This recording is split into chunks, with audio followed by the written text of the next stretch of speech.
Let's just start with the growth of the event from year one to now approaching year three.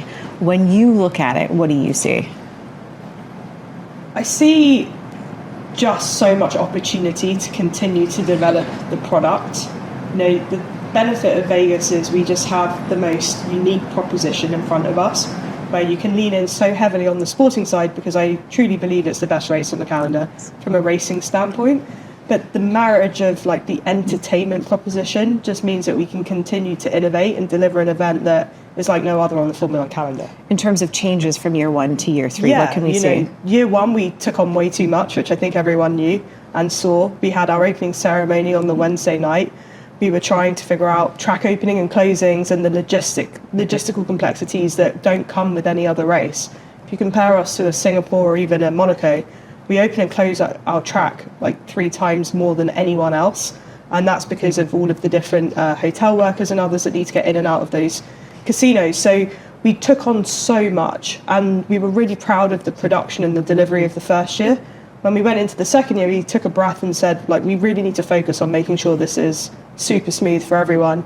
And this year, it's like going back to our roots a bit with the entertainment and really putting Las Vegas on a pedestal from an entertainment standpoint, because you all turn up and expect to see that, and we're proud to be able to bring it all together into one single event. Do you feel like year one was sort of like almost in some way like chasing your tail, and then year two is catching your breath, and then year three is finally finding your stride? Very good way to describe it. I don't think people realise that we had less than 18 months to build that building and to figure out how to build grandstands in a live situation. The roads don't close. You know, we did everything through the night, and we were, you know, looking at maps and going, where should we put grandstands, and what should the product be, and what should the food and drink look like? And so we were chasing our tails because we had a condensed timeline, but we were building a building on 39 acres of land that we bought that week.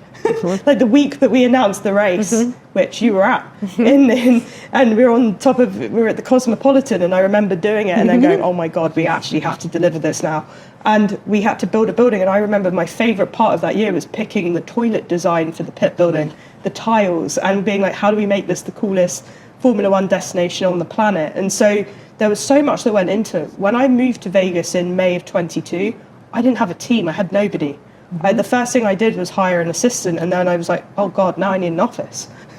I had to go and buy the printer paper. So it was almost so startup that we have the kind of heritage of the 75-year-old startup going on, but the actual expectation and delivery meant that, of course, we were chasing our tails because we had 18 months to build a racetrack. I remember it sort of being there before it was officially announced, and all those conversations were very theoretical. Yes. And then to come back and see the first event and to sort of witness it was amazing. But you were also met at the time, year one, with a fair amount of criticism from the city of Las Vegas and those who lived there. Yeah. They didn't maybe totally embrace the concept of what you were trying to do. They didn't embrace the event. Where are you with that now? Well, first and foremost, we take accountability for that, because we turned up, to the earlier point, we were chasing our tails to get this event ready, and we completely ignored the fact that there was a living and breathing community that we needed to engage with and explain to, and, you know, causing the traffic we caused and all of those different elements that we took for granted we didn't manage properly. So we're the first to admit we didn't do it the right way. We should have taken a bit longer, and so we've spent a lot of time and energy and built our team of real people that want to engage with the locals, and the community program we've now developed has been significant, not just, you know, making sure that we're showing up at the right events, but with the year-round proposition that we now have there with Grand Prix Plaza, as we affectionately call it, being open. We've created an F1 Drive karting experience. We have F1X, which is an immersive experience where we can teach people about Formula 1. We have our sims that people can just show up and play. We're not charging people to have fun and learn how to drive Formula 1 cars. We have a Formula 1 themed restaurant called Fuel and Fork, which is really fun. And, you know, the opportunity to like bring people to that and to get them engaging with the sport outside of a 3-day weekend has meant that we can build the community around it, but we can also create the legacy that was missing. And the community plan that we now have implemented, we didn't communicate with anybody when we showed up. So from their perspective, it's like, who are these people turning up for a 3-day weekend causing all of this havoc in our town? now they understand that we're not just there for 3 days, we're there every day of the week, making sure that we're communicating, giving back, engaging, hosting community events at our building. We did the most unbelievable community karting program where we brought kids in and taught them over a period of 4 weekends to learn how to drive the karts and what have you. So I feel, and I live in Vegas, like I feel that we are embedding ourselves in the community, and the biggest lesson was listening. You know, what do we need to do to help?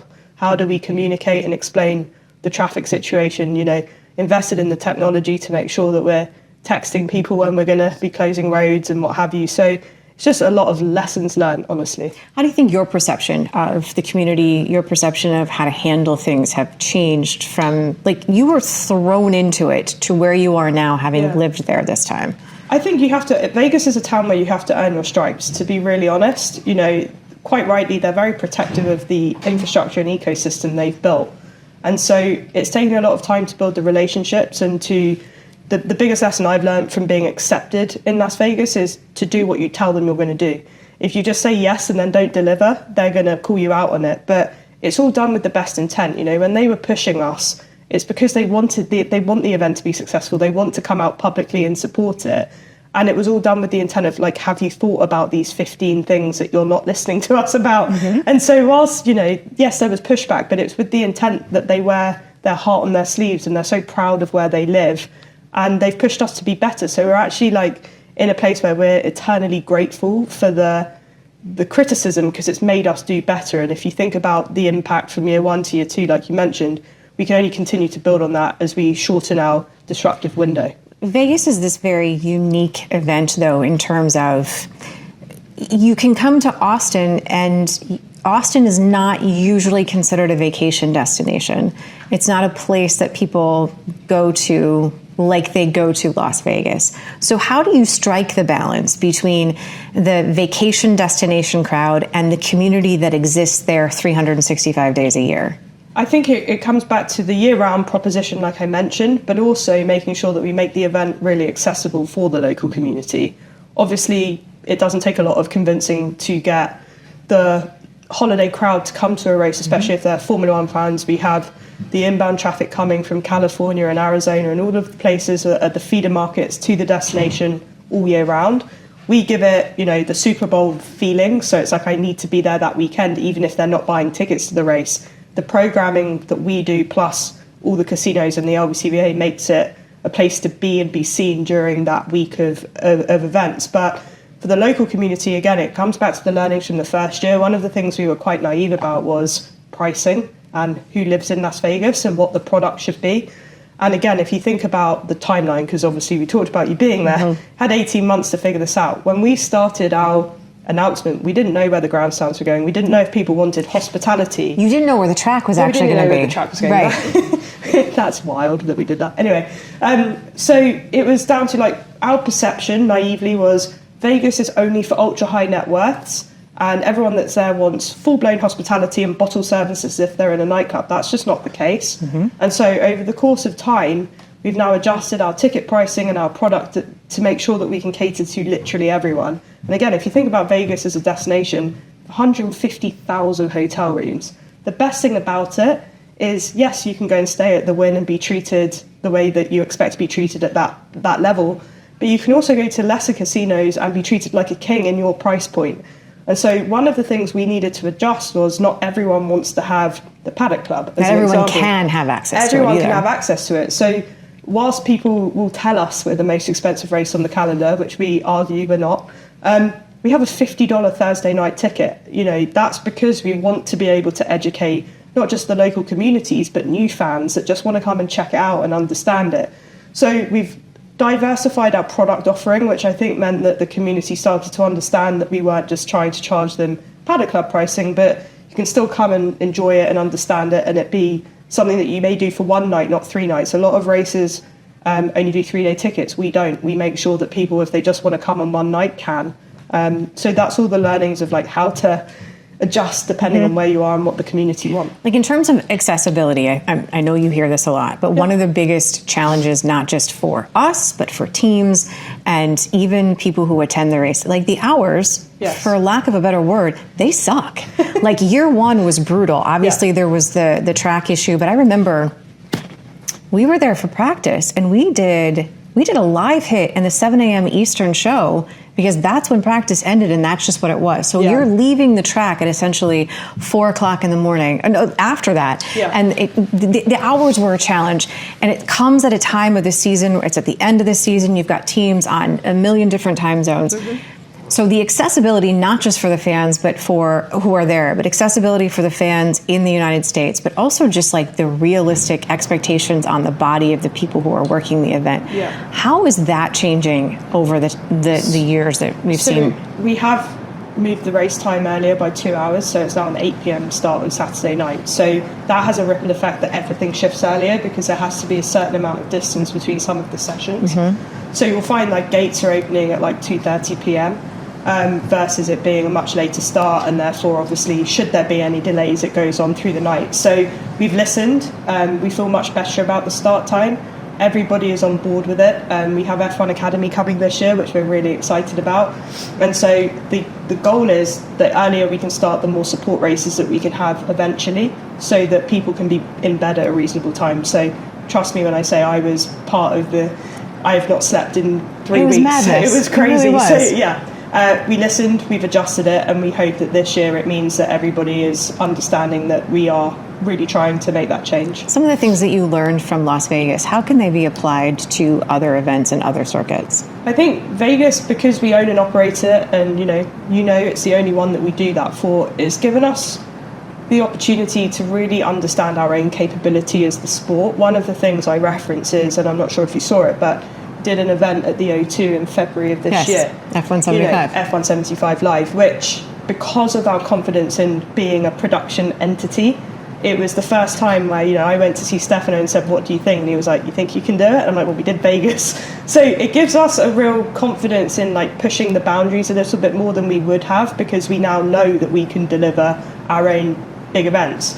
One thing I will always acknowledge is the learnings we took from kind of being on the circuit or in the circus.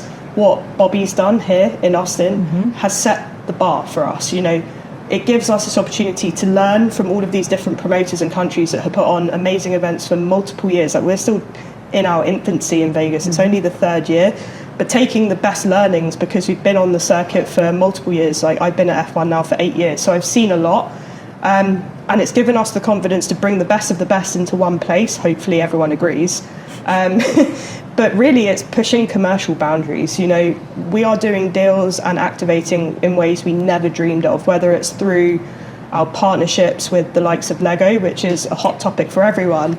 That was incredible in Miami, by the way. Yeah, it really was. So a lot of that came from just the creativity of the conversations we had that have been born out of Vegas, honestly. We've signed partnerships that we're really proud of that have pushed us into this consumer space that we weren't in. It was a very B2B heavy sport. And then you're getting Pepsi and American Express and T-Mobile and others all coming in saying, you need to learn how to speak to the end consumer much more than just the B2B customer. So that means that our activations are changing all over the calendar, not just in Vegas. Merchandise is another one where we were scratching the surface, and now we're leading the way very successfully with tons of collaborations that we would never have dreamed of. So it gives us, we kind of, again, like affectionately call it like it's the creative test bed for the sport, because whatever happens in Vegas, people almost accept it. One of the scariest moments for me this year was at Silverstone when we decided to do Lego trophies. It was like, in our wildest dreams we would have done that previously, but the confidence of what we did in Miami and how we've started to change our way of thinking is because of these different conversations we've had from the Vegas race. How do you get the drivers to buy in on some of that? Because it is outside the norm and maybe outside the traditional box. I think not doing it every week helps. Obviously, we're not trying to completely take away, we are a motorsport event and series at the complete heart, but I think they're understanding, it's a way of generating and staying engaged with our new fans. I talk about this often, but our fan base has evolved. We still very much look after our hardcore motorsport fans and we adore them. But the next generation of fans are consuming our product in a really different way. And so we've built out a very significant always-on strategy, which is much more around how do we keep the Drive to Survive audience, how do we keep the movie audience engaged, because it's not in the same way of those that come year in, year out. They want short-form content. They want to be able to go to their local shopping mall and buy a t-shirt that is a bit more lifestyle focused than it is team focused. So it's not really alienating the teams. It's very much about working with them to make sure that we are touching all of our fan base, because without our fans, you know, like any sport, we're nobody. So it's making sure we communicate and take them on the journey all together. Obviously, the evolution of the fan base, a huge part of that has come in the US. Yes. Like, I've been in around the sport since 2004, which is not forever, but since 2004, and it's changed. It's almost like a night and day change in terms of fan knowledge, fan engagement, and accessibility. It's a completely different environment now. Yeah. How important, though, is it? You've got now the 3 races in the US, each one of them vastly different. How important is it to continue that and to give the access to the American fan base in the way that you are? Oh, we will continue to do it. I mean, don't get me wrong. The 3 US promoters, us, Miami, Austin, we speak to each other all the time. You know, how a US fan buys a ticket, watches the race, engages with the sport is the polar opposite to Europe. Mm-hmm. And so we're very fortunate that we have access to data that means we know what we're doing in each of these different markets. But you can't take away, like I talk about, again, 2012, Bobby and the Austin promoter believed in this before any of us even knew that it was going to be a big deal. Miami helped us take it to another level, and then Vegas is our baby. And so, you know, it's really, really important we all keep our own identities. But Bobby was bringing Taylor Swift in before Taylor Swift was Taylor Swift. So he had the vision, and now it's just a case of us all building on it, but keeping our identities to what they need to be. You know you're in Texas, you know you're in Miami, and you know you're in Vegas. So if you're a US fan, it's not like you're going to 3 identical events. It's just, even from a racing perspective, they're totally different tracks. So help us understand, because not everyone does have the ability to go to a race in Europe and to experience the difference. How is the European fan, how is a European event different than what we see in the US? The European event has just a lot more heritage around the sport. You know, they truly admire the history and what's gone into it, and the scale of how the sport, not from a fan base perspective, but from an engine perspective, and how the drivers have evolved, and the safety and the technology that goes into the actual physical car. So, you know, you have to talk to them in a different way. It's not TikTok. You know, it's making sure that you're really respectful of how they consume content, and that you're not trying to push the boundaries all the time in those particular markets. That being said, I don't think there's anything more special in Formula One than being in Monza when Ferrari do the track invasion at the end. Mm-hmm. It's just, I don't know how you feel, but it's genuinely makes me emotional. Kind of breathtaking. It's breathtaking. Mm-hmm. And so you could only wish you could bottle up that passion and bring it to the States. But it's, you know, slowly but surely we're figuring out ways to make sure that that kind of feeling and emotion around the sport can be translated to the international audience. And we just don't want to do anything that almost alienates the core, because we do really respect and appreciate. They are our heritage. They are our hardcore fans that are going to stick with us through thick and thin.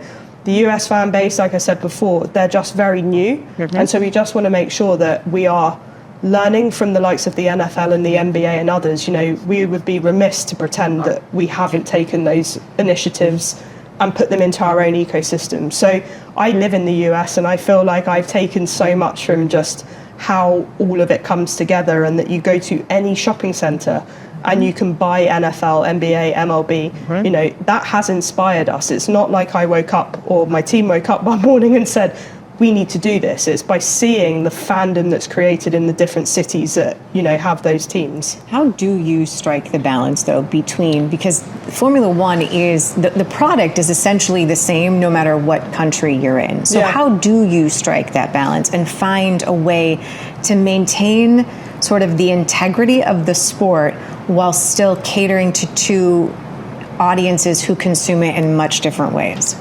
I think it's by leaning in on our promoters. They know their local market better than we ever do. Like, we turn up and we have our cars and our racing and we're here, but the local promoters are helping us dictate how to behave in that particular market. And so we find the balance by making sure we're talking to them the whole time. You know, if I have an idea or you have an idea that is Lego cars, that may not work everywhere. but it did work in Miami because it was something that actually resonated with the audience. It's interesting because everyone was so nervous about that, but now promoters are like, are you going to do that again? Where can we do it? And that's across the calendar. So I think it's just about communication. I think it's about client management and making sure that we're not forcing ourselves to do things that don't feel like they fit in. And so, you know, the Lego trophies in Silverstone, I talk about it a lot, but I was terrified. I was like, is this a step too far? And they made jokes about it because Hulkenberg was on the podium there. And he's like, sure, I get a trophy for the first time and it's made of Legos. I can literally take it apart. It's amazing content. Right. It's engaging. People are loving it. And he was, he thought it was awesome. So it comes back to just the fine line, right? Like we can't do what we would do in the US, in the Middle East. It's just making sure that we localize, but we are a global sport with huge partners that want us to activate in different ways. And we want to be the first to do a lot of these things. So we feel like we're finding the balance, albeit, it's nerve-wracking occasionally. Genuinely, the Lego event, because I had a chance to see the cars beforehand and I knew what was going to happen. And genuinely watching it unfold was one of the most entertaining. Yeah, it was really funny. But I said genuinely, but it was a genuine moment, I think, on the track too, because if you really watched the drivers and how they interacted with each other and how everything that took place over the course of that lap, it was... If you could watch it and not smile, something is wrong with you. Yeah, and also the track was littered, littered. That was one thing Legos. I did get in trouble for because I did not factor in that they were going to actually race each other. So Stefano called me. He was like, "How are you going to clean the track quickly?" I'm like, "Oh, I need to make some phone calls." Yes. But hearing Lewis's laugh, like we listened to that content regularly, and it was just so authentic. Yes. And so again, with all of these different ideas and what we're doing, there's the spectacle and the entertainment, but the minute we bring the drivers in, we want them to feel comfortable. So you'll see next year we've got some big ideas, we've got some plans that hopefully they all like. We do tell them about it. It's not like they find out 2 seconds before they need to do it. And, like I say, Vegas is the test bed to be able to start developing those concepts and what have you. So you'll see some fun things happening in November. Like? Can't tell you that. Okay, so what can you tell me about that I will see when I'm there in a month? We're very excited about the Saturday night. We're leaning back in heavily on production. Taylor Swift. No Taylor Swift. Darn. Sadly, I have seen a lot of Instagram memes asking if Taylor Swift's going to be in the Sphere during the race. Unfortunately not. Okay. That would have been awesome. But, the content alone on the Sphere is just eye-wateringly good. So we're excited for you to see everything that we're planning. And hopefully people like it. What is something that you're doing this year that hasn't been seen before in Vegas? We're doing a post-race show this year that we haven't done in Vegas before, which we're very excited about. Details TBD, to be confirmed. Like an entertainment show? An entertainment show. Yeah, so again, if you think about, what's really important for us in Vegas is to make sure that it feels like a full week of programming. And so we want it to start earlier. We're very fortunate. It's like the ultimate sports week in Vegas. I'm not sure if anyone has realised, but we have NFL Monday night, VGK and NHL on Tuesday night. We then have our golf tournament on the Wednesday. We have our business summit on the Thursday. And then we go through Friday, Saturday. And so Saturday night really will feel like the pinnacle and the celebration of the season. And so we've created a post-race moment that we're very excited for people to see. For you last year, having the post-race moment also be the moment in which Max Verstappen clinched the championship. Yeah. For you personally, is that like this is cool? Yeah, that was really fun. Icing on the cake. That was really fun. Obviously, by the time it gets to that, I'm just relieved that it's all happened and that we've got through the weekend. So I fingers crossed the racing remains as competitive as it has been and that the championship is determined in Vegas. If you go back and you look at your life where you were it would be almost 4 years ago now, when you said, I'm moving to Vegas, this is going to be my job. Yeah. How different is your life now than maybe what you were expecting it to be? I think I learned resilience. I think when I first turned up, obviously we live in a relatively sheltered life, an environment where, Formula One turns up and people have understood it. Mm-hmm. I think I did not realise how hard the first kind of, not just the first year, but the year before that, where we were getting everything ready would be. So my life is different, but I wouldn't change it. It's been the most rewarding project I think I'll ever work on.